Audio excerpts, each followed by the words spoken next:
Hi అండి. ఈరోజు మీకోసం క్యాబేజీ తినని వాళ్ళ కోసం ఈ పచ్చడి చేసి పెట్టండి. సూపర్గా ఉంటుంది. అసలు అన్నంలో అయినా టిఫిన్స్లో అయినా ఏ టిఫిన్కైనా సెట్ అవుతుంది. అన్నంలో కూడా చాలా బాగుంటుంది. మీరు ట్రై చేయండి. క్యాబేజీ ఇష్టపడని వాళ్ళు ఇష్టంగా తినే రెసిపీ అన్నమాట. మీరు ట్రై చేసి ఎలా వచ్చిందో నాకు కామెంట్స్లో చెప్పండి. పచ్చడి అయితే సూపర్గా ఉంది.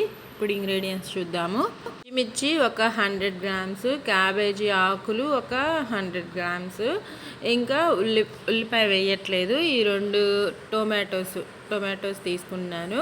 ఇంకా వీటిని నీట్గా కడిగి క్యాబేజ్ని కట్ చేసేసుకున్నాను. ముందుగా స్టవ్ మీద కళాయి పెట్టుకొని దీనిలో పల్లీలు కూడా వేస్తున్నాను. ముందుగా పల్లీలు వేసేసుకొని ఒక గుప్పెడు పల్లీలు సరిపోతాయి. 10 గ్రామ్స్ అంత ఉంటాయి అన్నమాట. ఇంకా లో ఫ్లేమ్లో పెట్టేసుకొని చక్కగా కలర్ మారేంత వరకు చిటపటామంటాయి. అప్పటికి వేగిపోయినట్టు అనమాట. స్టవ్ ఆఫ్ చేసేసుకొని వీటిని పక్కకు తీసేసుకుందాము.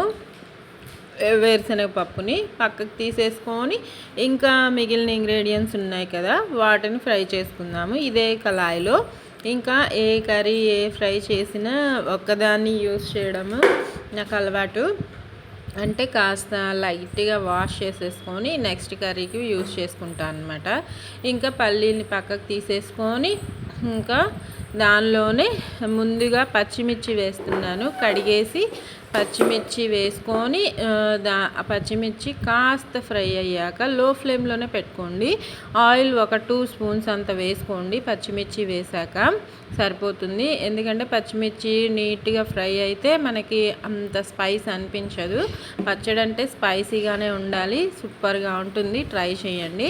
ఇంకా వీటిని బాగా లో ఫ్లేమ్లోనే పెట్టుకొని నీట్గా ఫ్రై చేసుకుందాం. మూత పెట్టుకుందాము, ఎందుకంటే అవి పేలుతూ ఉంటాయి. ఒకవేళ పేలకుండా ఉండాలి అంటే హాఫ్కి కట్ చేసుకొని ఫ్రై చేసుకోండి, అలా పేలకుండా ఉంటాయి. ఇంకా కాస్త ఫ్రై అయ్యాయి కదా, ఈ టైంలో క్యాబేజీ ఆకుల్ని వేసి చక్కగా ఫ్రై చేసుకుందాము. లో ఫ్లేమ్లోనే ఫ్రై చేసుకుందాము. ఆయిల్ ఇందాక వేసిందే సరిపోతుంది. ఇంకా వేరుగా ఎక్కువగా వేయనవసరం లేదు. ఇంకా ఈ ఆకులు ఫ్రై అయితే మన పచ్చడి హాఫ్ వరకు కంప్లీట్ అయినట్టే. ఇంకా ఇవి ఫ్రై అయిన తర్వాత క్యాబేజీ ఆకులు బాగా ఫ్రై అయితే పచ్చివాసన పోయి, క్యాబేజీ స్మెల్కి చాలామంది తినరు. ఇలా పచ్చడిలా చేసి పెట్టండి, ఇష్టంగా తింటారనమాట. ఇవి ఫ్రై అయిపోయాయి. ఈ ఫ్రై అయిన వాటిని ఒక ప్లేట్లోకి తీసి పెట్టుకుందాము. ప్లేట్లోకి తీసేసుకొని మిగిలిన 2 టొమాటోస్ని ఇంకా వేరే కళాయిలో వేసుకొని ఫ్రై చేసుకుంటాను. ఎందుకంటే ఇంత పెద్దది అవసరం లేదు కాబట్టి 2 టొమాటోస్ని వేరే చిన్న కళాయిలో వేసుకొని ఒక 2 స్పూన్స్ అంత ఆయిల్ వేసుకొని ఫ్రై చేసుకుంటున్నాను. 2 వైపులా బాగా మగ్గేంత వరకు టర్న్ చేసుకుంటూ ఫ్రై చేసేసుకున్నాను.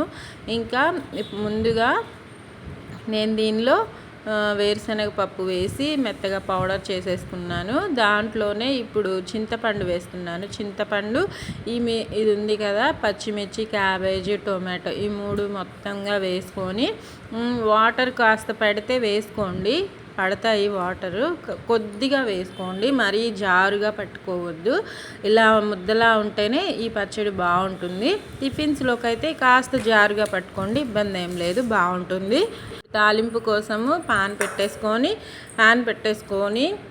ఇంకా ఆయిల్ ఒక 3 స్పూన్స్ అంత ఆయిల్ వేసేసుకొని దాంట్లో తాలింపు గింజలు 1 స్పూను, జీలకర్ర ఒక 1 స్పూను వేసుకొని చక్కగా లో ఫ్లేమ్లో ఫ్రై చేసుకుందాము. దాంతోపాటు కరివేపాకు వేసుకుందాము. ఇంకా తాలింపు అంటే ఈ ఇంగ్రీడియంట్సే కదా. వెల్లుల్లి వేయట్లేదండి, మీరు కావాలంటే వేసుకోండి. ఈ పచ్చడిలో వెల్లుల్లి ఫ్లేవర్ అంత బాగోదు, అందుకని నేను వేయట్లేదు.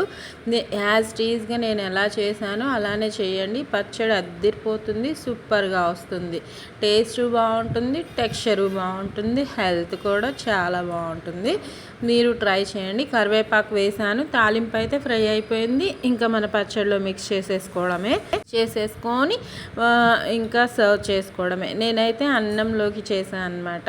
మీరు టిఫిన్స్లో కావాలంటే ఇంకాస్త లూజ్గా పట్టుకోండి, బాగుంటుంది, అలా కూడా బాగుంటుంది. ఇంక ఈ తాలింపుని మిక్స్ చేసేసుకొని చక్కగా ఎంజాయ్ చేయడమే. నా వీడియో నచ్చితే లైక్ చేయండి, షేర్ చేయండి, కామెంట్ పెట్టండి, సబ్స్క్రైబ్ చేసుకోండి. పచ్చడి అయితే సూపర్గా ఉంది. మీరు ట్రై చేయండి. చేశాక ఎలా వచ్చిందో కామెంట్లో పెట్టండి. ఆనందంగా ఉండండి.